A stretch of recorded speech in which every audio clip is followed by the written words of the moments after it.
Hi guys! I thought I would read another story to you, and this one is called Fish is Fish by Leo Leone. Same author as the other day.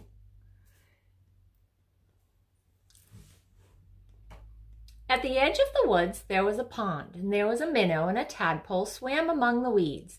They were inseparable friends. One morning, the tadpole discovered that during the night he had grown 2 little legs. "Look," he said triumphantly, "look, I am a frog." "Nonsense," said the minnow. "How could you be a frog if only last night you were a little fish just like me?" They argued and argued until finally the tadpole said, "Frogs are frogs and fish is fish, and that is that."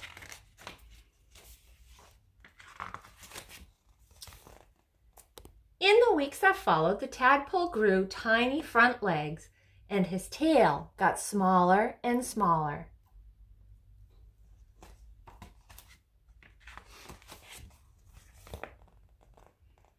And then, one fine day, a real frog now, he climbed out of the water and on to the grassy bank.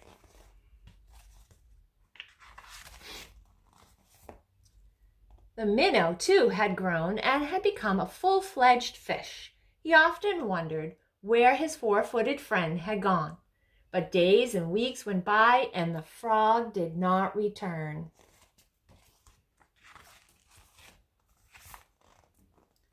Then, one day, with a happy splash that shook the weeds, the frog jumped into the pond. "Where have you been?"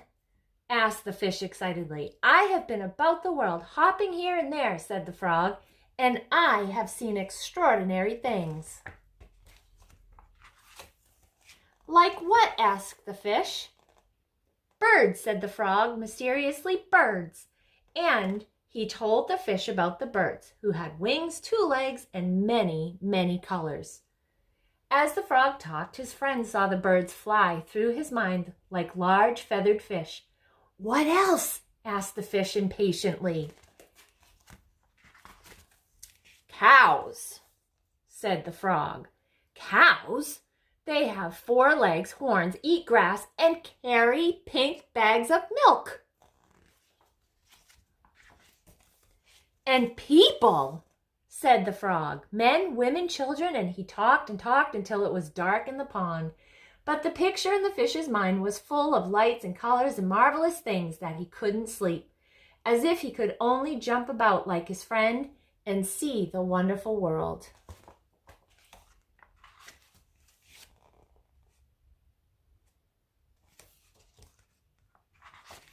And so the days went by. The frog had gone, and the fish had just lay there dreaming about birds in flight, grazing cows, and those strange animals all dressed up that his friend had called people. One day he finally decided that come what may, he too must see them, and so with a mighty whack of his tail he jumped clear out of the water and onto the bank. He landed in the dry, warm grass. There he lay, gasping for air and unable to breathe or to move. "Help!" he groaned feebly.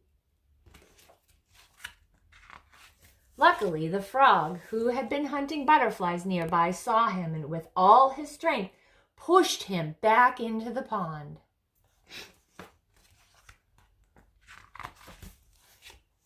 Still stunned, the fish floated about for an instant. Then he breathed deeply, letting the clean, cool water run through his gills.